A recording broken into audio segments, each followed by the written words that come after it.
आप सभी का आज की अलौकिक कथा में स्वागत है। आज हम आपको सुनाने जा रहे हैं महाशिवरात्रि की महान कथा। प्रिय मित्रों, साथ ही इस वीडियो के माध्यम से ये भी जानेंगे कि वे कौन से गुण हैं जिन्हें देखकर भगवान शिव हमसे प्रसन्न होते हैं। तो चलिए मित्रों, आपका ज़्यादा समय व्यर्थ ना करते हुए आज की कथा प्रारंभ करते हैं। मित्रों, एक बार की बात है, भगवान शिव जी आदि शक्ति माता पार्वती के साथ कैलाश पर्वत पर विराजमान थे। चारों ओर वातावरण में एक अनोखी शांति थी। यह मनमोहक दृश्य देखकर किसी का भी मन विचलित हो सकता था।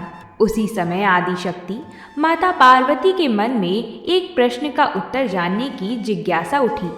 तभी उन्होंने बहुत ही व्याकुल मन से भगवान शिव जी से कहा, हे नाथ, आज मैं आपके मुख से महाशिवरात्रि का महात्म्य सुनना चाहती हूँ और ये भी जानना चाहती हूँ कि वो कौन से गुण हैं जिन्हें देखकर आप अपने भक्तों से प्रसन्न होते हैं।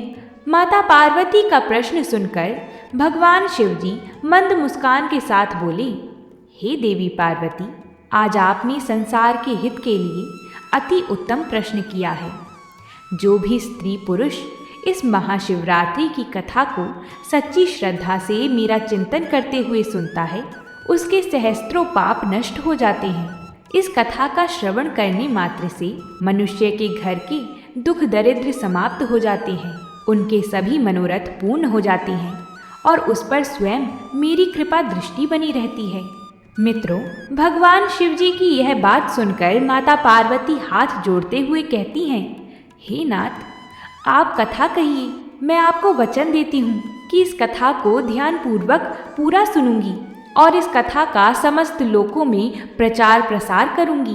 तभी भगवान शिव जी कथा सुनाते हुए कहते हैं, हे देवी, पूर्व काल की बात है। दक्षिण देश में दंडकारण्य नाम का एक विशालकाय वन था।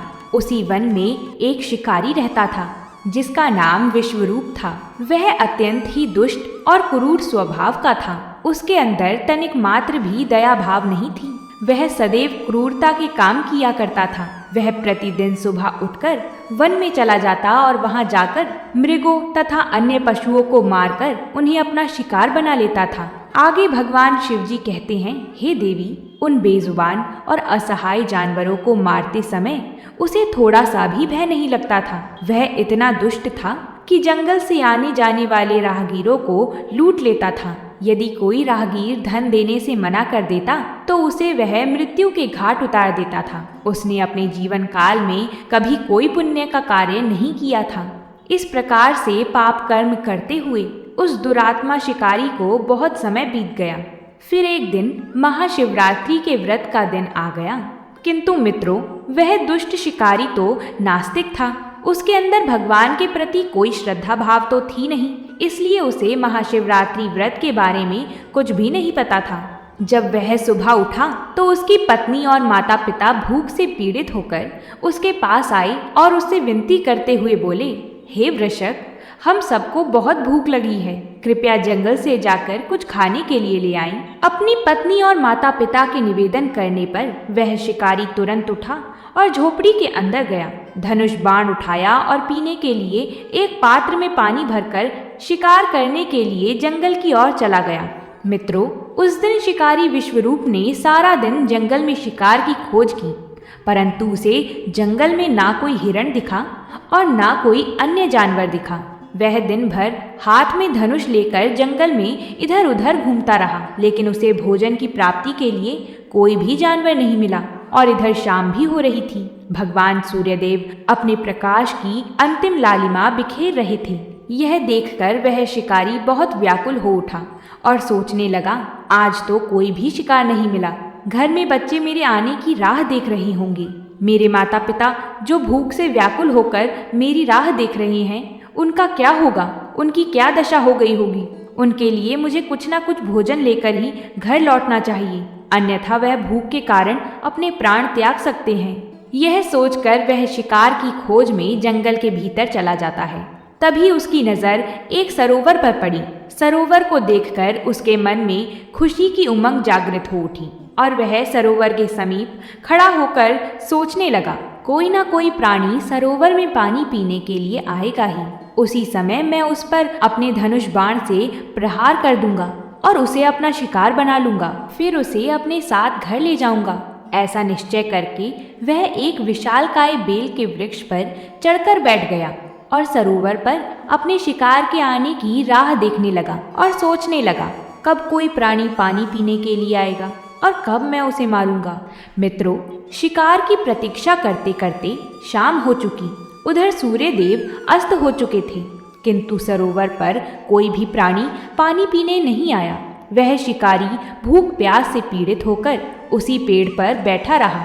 थोड़ी देर बाद रात्रि का पहला पहर प्रारंभ हो गया। तभी उस सरोवर के पास एक हिरनी उछलते कूदते हुए पानी पीने के लिए आती है। मित्रों, उस हिरनी को सरोवर के पास देखकर उस शिकारी को बहुत खुशी हुई और उसने तुरंत उस हिरनी को मारने के लिए अपने तरकश को बाहर निकाला और धनुष पर रखकर प्रत्यंचा खींची। उसी समय पात्र में रखा हुआ जल और कुछ बेलपत्र नीचे गिर पड़ी।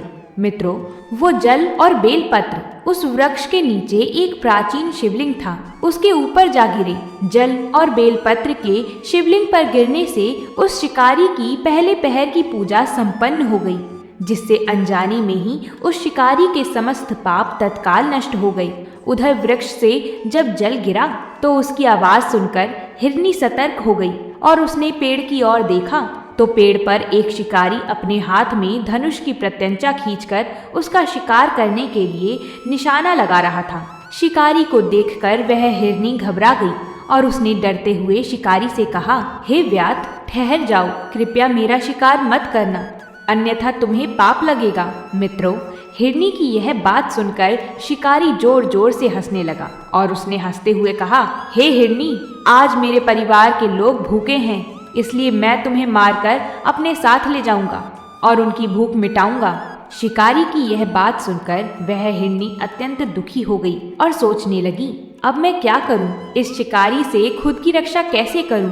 ऐसा विचार करके उस हिरनी ने शिकारी से विनती करते हुए कहा, हे व्याध, मेरा मांस खाने से यदि तुम्हारे परिवार के लोगों की भूख मिटती है तो ठीक है, तुम मेरा शिकार अवश्य कर लेना, किंतु मेरी बात सुनो।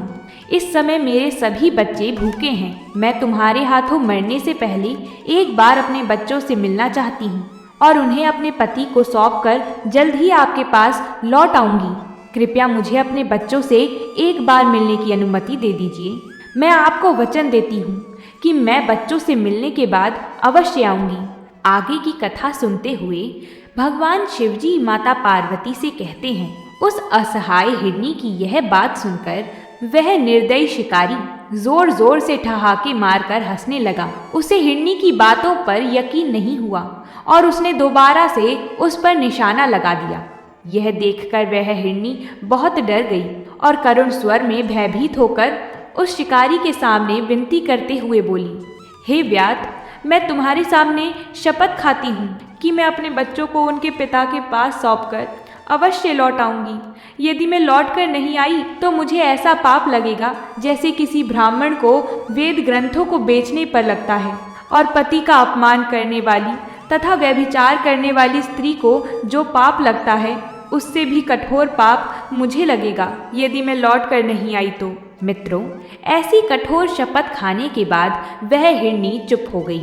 उस हिरनी के मुख से ऐसे वचन सुनकर उस शिकारी को उस हिरनी पर विश्वास हो गया और वह कहने लगा, हे हिरनी, ठीक है, अब तुम अपने बच्चों से मिलने के लिए जाओ और जल्दी लौटकर वापस आ जाना। मैं इसी सरोवर के पास तुम्हारे वापस आने की प्रतीक्षा कर रहा हूँ।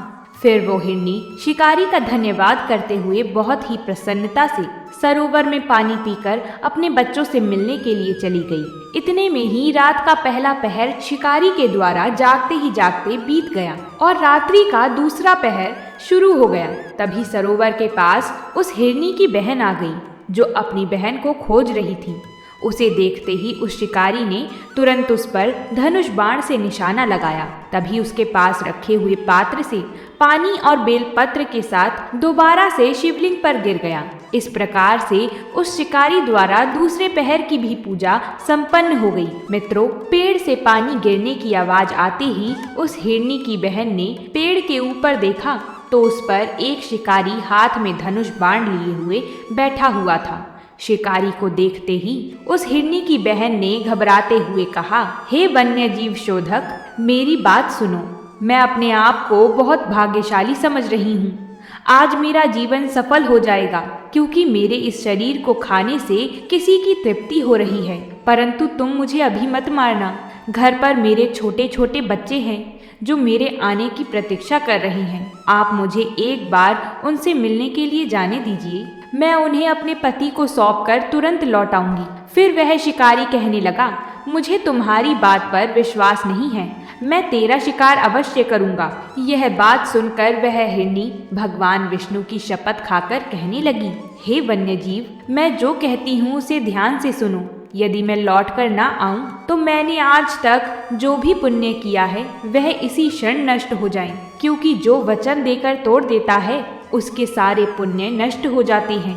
जो पुरुष अपनी पत्नी को त्याग कर दूसरी स्त्री के पास जाता है, जो भगवान विष्णु का भक्त होकर भी शिवजी की निंदा करता है, जो अपने माता पिता का श्राद्ध नहीं करता, ऐसे लोगों को जो पाप लगता है वही पाप मुझे लगे यदि मैं लौटकर ना आई तो। मित्रों, उस हिरनी की बहन की बात सुनकर शिकारी का हृदय द्रवित हो उठा और उसने उस पर दया दिखाते हुए कहा, हे हिरनी, ठीक है, तुम जाओ और शीघ्रता से लौट कर आओ। फिर वह हिरनी की बहन भी जल पीकर अपने बच्चों से मिलने के लिए चली गई। इधर शिकारी उनके वापस आने की प्रतीक्षा करने लगा और धीरे धीरे रात्रि का दूसरा पहर भी समाप्त हो गया। अब रात्रि का तीसरा पहर आरंभ हो गया, किंतु वह दोनों हिरनी लौटकर नहीं आई। तभी उसकी नजर एक हिरण पर पड़ी। वह बड़ा ही तंदुरुस्त और हष्ट-पुष्ट था। हिरण को देखकर शिकारी बहुत खुश हो गया और उसने धनुष पर तीर को चढ़ाया और निशाना लगाया। ऐसा करते समय फिर से थोड़ा सा जल और बेलपत्र नीचे शिवलिंग पर गिर गए। इस प्रकार उसके द्वारा भगवान शिवजी के तीसरे पहर की भी पूजा संपन्न हो गई। जब पेड़ के ऊपर से पत्तों की आवाज आई तो उस हिरण ने ऊपर की ओर देखा तो उस पर एक शिकारी धनुष बाण लिए हुए बैठा हुआ था। शिकारी को देखते ही वह हिरण घबरा गया और डरते हुए बोला, हे व्याध, आप यह क्या कर रहे हो? रुक जाओ। हिरण की बात सुनकर शिकारी रुक गया और हिरण से कहा, हे मृग, मैं अपने परिवार के लिए भोजन की तलाश में हूँ, इसलिए अब मैं तुम्हारा शिकार करने जा रहा हूँ। तभी हिरण ने विनती करते हुए कहा, हे व्याध, अगर तुमने यहाँ पर आई हुई मेरी पत्नी और उसकी बहन को मार डाला है तो आप बिना विलंब किए इसी समय मेरे भी प्राण ले लो, क्योंकि उनके बगैर मैं जीवित नहीं रह सकता। जिस प्रकार से तुम्हारे लिए तुम्हारा परिवार महत्वपूर्ण है, उसी प्रकार से मुझे भी मेरा परिवार अत्यंत प्रिय है। यदि तुमने उन्हें जीवन दान दिया है तो मैं आपका आभार प्रकट करता हूँ और मुझे कुछ समय के लिए उनके पास जाने दो। मैं अपनी पत्नी से मिलकर वापस आ जाऊंगा। उस हिरण की ऐसी बात सुनकर शिकारी को बहुत आश्चर्य हुआ। उसके मन में रात भर का सारा घटनाक्रम घूमने लगा। वह हिरण से कहने लगा, हे मृग, तुमसे पहले वह दोनों यहाँ पर आई थीं। वह भी ऐसे ही झूठे वचन कहकर गई हैं और अभी तक लौट कर नहीं आई हैं। अभी तुम खुद के प्राण संकट में देखकर झूठ बोलकर चले जाओगे और लौट कर नहीं आओगे। फिर मैं किसका शिकार करूंगा? मेरा परिवार तो भूखा ही मर जाएगा। शिकारी को क्रोध में देखकर उस हिरण ने कहा, हे व्याध, मैं जो कुछ भी कहता हूँ उसे ध्यान से सुनो। मैं कभी झूठ नहीं बोलता। यह समस्त संसार विश्वास और सत्य पर चल रहा है। जिसके वचन झूठे होते हैं उसका पुण्य उसी क्षण नष्ट हो जाता है। इसीलिए हे व्याध, तुम मेरी प्रार्थना सुनो। शिवरात्रि में भोजन तथा सहवास करने से जो पाप लगता है, झूठ बोलने से जो पाप लगता है और किसी गरीब और असहाय का बलपूर्वक धन हड़पने से जो पाप लगता है, वही पाप मुझे लगे यदि मैं लौट कर ना आऊं तो। उस हिरण के ऐसे वचन सुनकर उस शिकारी ने कहा, हे मृग, ठीक है, तुम जाओ, अपनी पत्नी से मिलकर शीघ्रता से लौट कर आओ। फिर वह हिरण भी लौटकर अपने घर की तरफ चला गया। अब वह हिरण और उसकी पत्नी और उसकी बहन तीनों वचनबद्ध हो चुके थे। वे तीनों अपने घर पर आकर आपस में बात करने लगे। सबसे पहले हिरनी ने कहा, हे स्वामी, आपके बिना हमारे बच्चे जीवित कैसे रह पाएंगे? सबसे पहले मैंने उस शिकारी को वचन दिया है, इसलिए केवल मुझे ही उसके पास जाना चाहिए। आप और मेरी बहन दोनों यहीं पर रहें। उसकी बात सुनकर हिरनी की बहन बोलने लगी, हे बहन, मैं तुम्हारी सेविका हूँ, इसलिए आज मुझे उस शिकारी के पास जाना चाहिए। तुम यहीं पर रहो। उन दोनों की बात सुनकर उस हिरण ने कहा, हे प्रिय, तुम दोनों यहीं पर रुक जाओ और बच्चों का पालन पोषण करो। माता के समान बच्चों की रक्षा कोई नहीं कर सकता और बच्चों को माता के दूध की भी आवश्यकता होती है, इसलिए केवल मुझे ही उस व्याध के पास जाना चाहिए।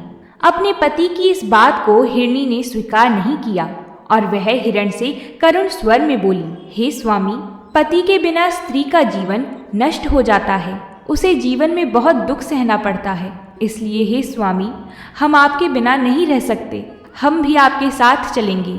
इतना कहकर हिरनी और उसकी बहन हिरण के साथ उस शिकारी के पास जाने लगते हैं। उन्हें जाते देख उनके बच्चे भी उनके पीछे पीछे जाने लगे।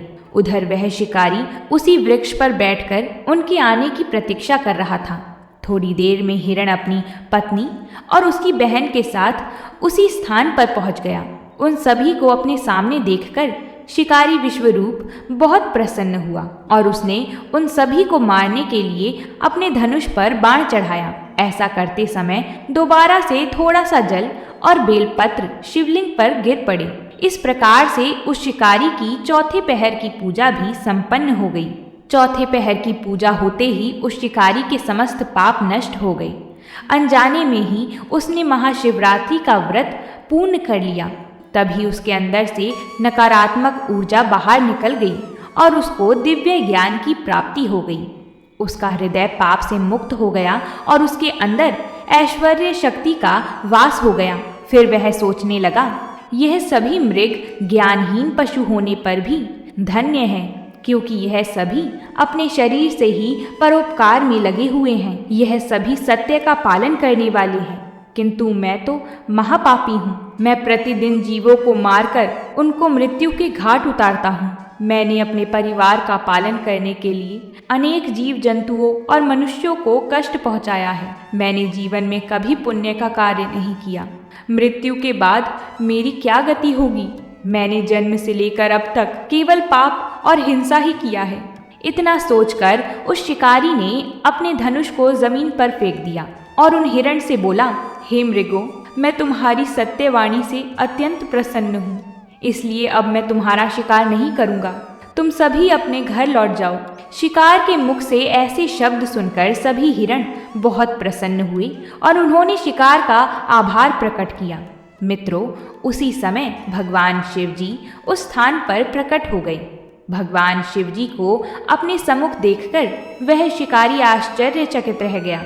उसे अपनी आंखों पर विश्वास नहीं हो रहा था। फिर भगवान शिव जी ने शिकारी से कहा, हे व्याध, मैं तुम्हारे व्रत से अत्यंत प्रसन्न हूँ। तुम मुझसे कोई भी वरदान मांग सकते हो। यह सुनकर वह शिकारी भगवान शिव जी के चरणों में गिर पड़ा और कहने लगा, हे प्रभु, आज मैं आपके दर्शन करके धन्य हो गया। अब मुझे कुछ भी पाने की इच्छा नहीं है। आपके दर्शन मात्र से ही मेरे जीवन का उद्धार हो गया। मैं धन्य हो गया। तभी भगवान शिव जी ने उस शिकारी से कहा, हे व्याध, अब तुम मल्ल राज्य में जाकर निवास करो और दिव्य भोगों का उपभोग करो और अपने कुल को आगे बढ़ाओ। भगवान शिव जी की यह बात सुनकर शिकारी विश्वरूप भगवान शिव जी को प्रणाम करता है और उस स्थान से प्रस्थान कर जाता है। उसी समय वह सभी मृग भगवान शिव जी के दर्शन करके मृग योनि से मुक्त हो गए और भगवान श्री हरि के चरणों में चले गए। उसके बाद वहां पर एक दिव्य प्रकाश उत्पन्न हुआ और भगवान शिव जी अंतर्ध्यान हो गए। मित्रों, आगे भगवान शिव जी माता पार्वती से कहते हैं, हे देवी, जो भी मनुष्य जानी अनजानी में महाशिवरात्रि का व्रत करता है, उसका मैं सदैव उद्धार करता हूँ और उसे समस्त पापों से मुक्ति मिल जाती है। आगे भगवान शिव जी कहते हैं, हे देवी, इस प्रकार से आज की यह कथा समाप्त हुई। इस प्रसंग को सुनने के बाद आपने महाशिवरात्रि व्रत का महात्म्य जान लिया होगा। तभी माता पार्वती कहती हैं, हे नाथ, मैंने महाशिवरात्रि का महात्म्य बड़े ही ध्यान पूर्वक सुना, लेकिन महादेव, मेरे दूसरे प्रश्न का उत्तर आपने अभी नहीं दिया है। कृपया मुझे बताइए कि आप अपने भक्तों में कौन से गुण देखकर प्रसन्न होते हैं। तब महादेव मुस्कुराते हुए कहते हैं, मुझे सोने चांदी के चढ़ावे से इतनी प्रसन्नता नहीं होती जितनी भक्तों के हृदय के गुणों से होती है। सच्ची भक्ति, निष्कपट भाव जो मुझे दिखावे के लिए नहीं बल्कि सच्चे मन से याद करता है, उस पर मेरी कृपा स्वयं बरसती है। सरलता और अहंकार का त्याग, जिसके मन में अहंकार नहीं, जो स्वयं को बड़ा नहीं समझता, ऐसा सरल हृदय मुझे अत्यंत प्रिय है। करुणा और सेवा, जो जीवों पर दया करता है, भूखे को भोजन देता है, दुखियों का सहारा बनता है, समझो उसने मुझे ही प्रसन्न किया है। सत्य और संयम, जो कठिन परिस्थिति में भी सत्य का साथ नहीं छोड़ता और अपने इंद्रियों को संयम में रखता है, उसकी रक्षा मैं स्वयं करता हूँ। धैर्य और विश्वास, जो विपत्ति में भी मुझ पर विश्वास रखता है, शिकायत नहीं करता बल्कि धैर्य रखता है, उसके जीवन का मार्ग मैं सरल बना देता हूँ। ऐसा कहते हुए फिर महादेव कहते हैं, हे प्रिय, याद रखो, मुझे प्रसन्न करने के लिए बड़े यज्ञ या धन की आवश्यकता नहीं। एक सच्चा, दयालु और विनम्र हृदय ही मेरे लिए सबसे बड़ा पूजन है। जहाँ सच्चे गुण हैं, वहीं शिव का वास है। उम्मीद करते हैं आपको ये कथा पसंद आई होगी, तो कमेंट में हर हर महादेव ज़रूर लिखें। साथ ही वीडियो को एक लाइक करके अपने परिवारजनों के साथ इसे शेयर ज़रूर करें और ऐसी ही कथाओं को सुनने के लिए हमारा चैनल सब्सक्राइब करना ना भूलें। हम आपसे फिर मिलेंगे एक नई कथा के साथ। तब तक के लिए हर हर महादेव।